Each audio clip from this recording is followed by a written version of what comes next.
The 67th annual Pebble Beach Concours d'Elegance Festive Show winner is the 1929 Mercedes-Benz S Barker Tour by Prince Armika from Bellevue, Washington.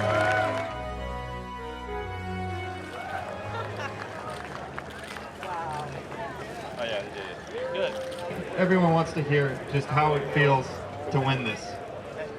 I think I'm beyond words. I've been here many, many times, and I've known a lot of people who've won here, but I never imagined it would happen to me. So I'm not sure what to say, but I think this is such a great organization. Really.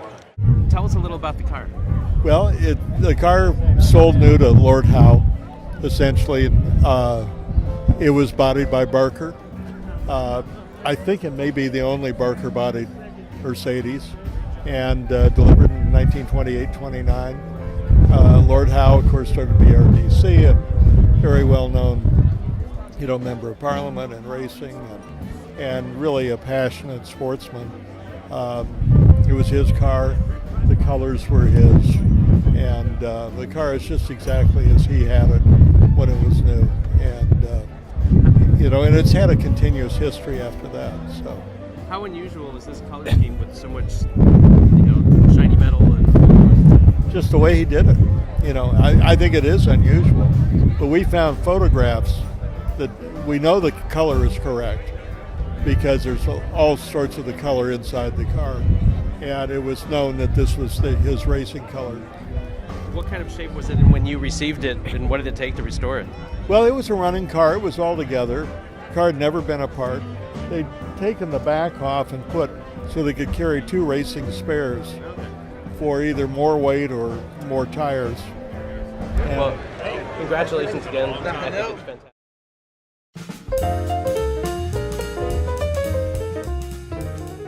I'm Ken Gross. I've been a Pebble Beach judge for 28 years.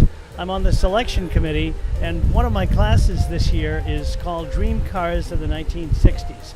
Some fabulous, very individualized, hand-built, out-of-this-world cars. This was an era when designers could really be free-thinking. They weren't worried about safety, about DOT, about fuel economy, and so forth. Most people were really interested in bringing their cars because they're so unusual. They're not the type of car you have at Pebble. That's what's so terrific, that we're not just Duesenbergs and Delages. We are interesting cars, creative expression, the future, past, if you will. I think it's great. Pebble Beach has a wide embrace for cars like this. I'm Gene Winfield. I'm from Mojave, California, and I was raised in Modesto, California, and I still build cars. Last month I just turned 90 years old, and I still build and paint cars all over the world. And Ken invited me to bring this car to Pebble Beach, and I thought it was just wonderful. I built this car in 1965, so it was on Bewitched. They wrote a complete episode for this car on Bewitched, and it was just fabulous. Then Eartha Kitt drove it as the Catwoman on the Batman series in 1966. Well, I wanted something that was radical and futuristic in 1965. I have a convertible mechanism for the top, raises the top up, and it's hydraulic, so it does creep down. And I have this power, electric power for the door. And then the hood also.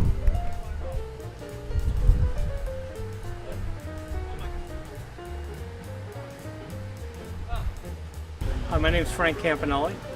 So this car was really a design exercise that was done by an engineer and designer named Paul Farago and Sergio Cogiola, who both were at Carrozzeria Ghia in Italy.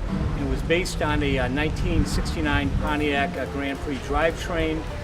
There was some John DeLorean involvement in it, but John was looking for something that was very exaggerated and would grab attention in the event that he could pull off an idea that he had to try to bring Pontiac to Europe at that time.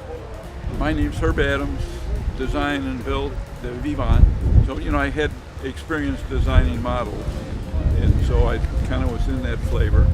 And after I got out of college, I had, $2. So I was able to build a chassis, and then I think I mentioned I ran into the guys who did the body work, and they really made it happen.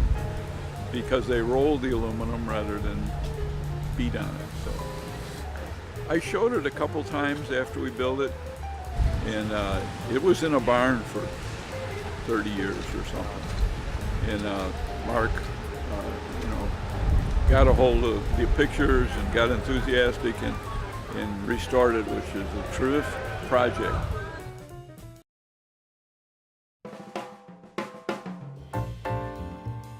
I'm Miles Morris. I'm one of the members who serve on the selection committee every year, picking all the cars for the Concours, and I'm also one of the judges. To join with the Ferrari celebrations, although they're doing something themselves, it's the 70th anniversary. So we normally have 2 Ferrari classes, occasionally some extra classes, so we added 2 more classes. So we always do a Ferrari Touring, Grand Touring class, M1, and the Ferrari Competition class, M2. This year we've added a extra class for just Ferrari special bodied cars, unique, really rare examples you wouldn't often see. And then following on the competition theme, which is we've actually picked some really important race winning cars, whether it's a Grand Prix car or sports racing cars, and we've got some really special examples there.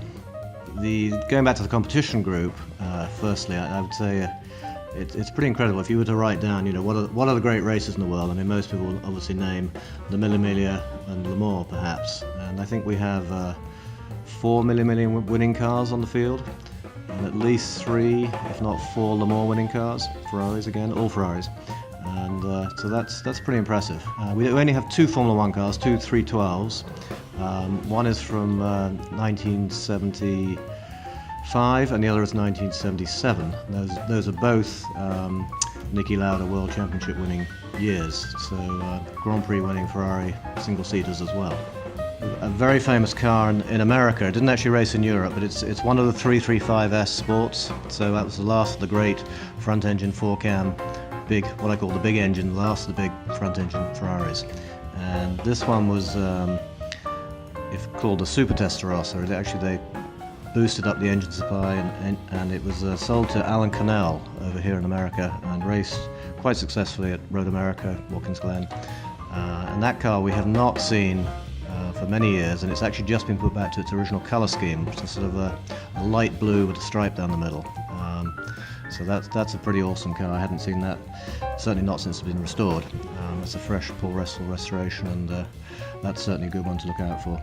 Some lovely, going back to the touring cars, there's always wonderful examples. We have an Art Spider, one of only 10 built, so they don't appear very often. Again, a very fresh restoration. Things like short wheelbases, of course, Berlinettas, long wheelbase California Spider. I think we have 2 of them on the field, or maybe one short, one long.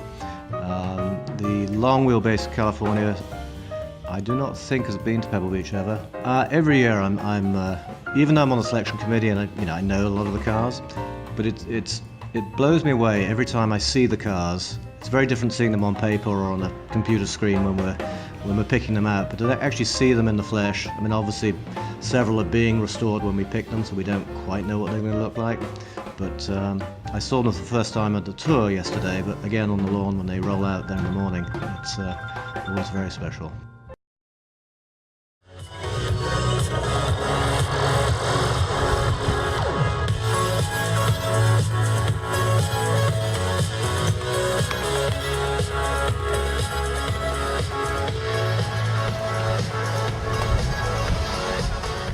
Ladies and gentlemen, the Volkswagen microbus has long been part of the Californian lifestyle. So it came very naturally to us to come here to Pebble Beach to announce our plans for the future.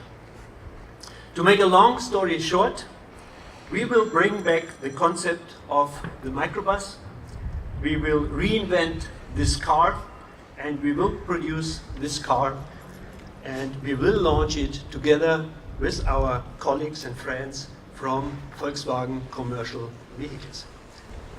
Ladies and gentlemen, we noticed a very high interest in the ID. Buzz right from the world premiere of the concept car earlier this year in January on the fair. Many people have been writing emails urging us to build this car. And that is exactly what we are going to do. From 2022, we will launch the car in the United States, in Europe, and in China. In terms of technology, the ID Bus will offer all advantages which you already know from other ID models. It will offer a range of over 250 miles. It will be built on the entirely new electric car platform using a chocolate bar-like battery that allows us to easily upgrade and scale the capacity. Its package creates a new type of automotive space. From the outside, the car is as compact as a small commercial van. Inside, it is as roomy as a large SUV. It is versatile. You can use it as a camper van, as a 7-seater, or as a commercial vehicle. It's always online, ready for updates and upgrades over the air, and it is ready, prepared for autonomous driving.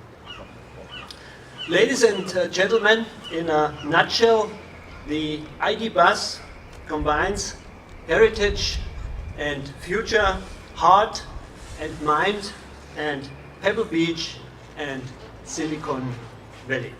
Good afternoon and enjoy the show.